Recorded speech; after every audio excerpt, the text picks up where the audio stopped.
2009 Ford Ranger 6-cylinder 4.0 liter. Going to be changing out the purge valve, which is located, if you see right here, get my shadow out of the way, the battery, and then right here is where the purge valve is, just above the wheel well. This is the new purge valve. As you can see, there's three things you're going to have to do as far as connect. This is going to be part number CP596, and I got this at O'Reilly's. It was approximately, with tax, 50 bucks.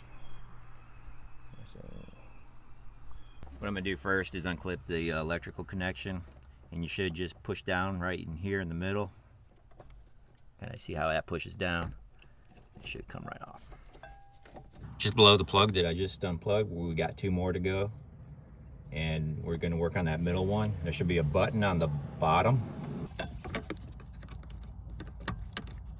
See how that moves the yellow tabs? And then we're going to just slide that off. You can do it with your finger.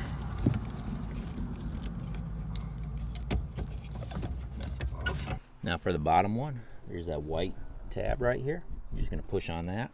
There's another white tab. Hit the bottom just underneath.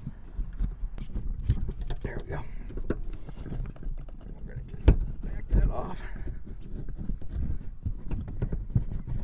There we go. Now to remove the valve, there's a tab. If you see that right there, of course I broke it. You would normally just bend that end towards the center of the engine, and that would slide right off that bar. The problem I'm having now is this tab snapped off, so I've got to push this in so it slides off the bracket that it's on. Okay.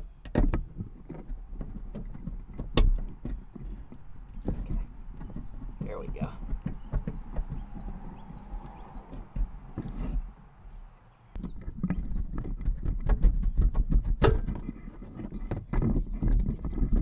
So I'm going to just slide this on, and then slide the new valve onto the clamp or on the bracket. Kind of line this bottom one just up, but we're going to push this on, and it should snap.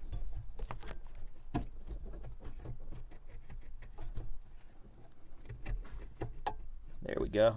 Heard a little click. That was the tab. Now we're going to just plug everything back in.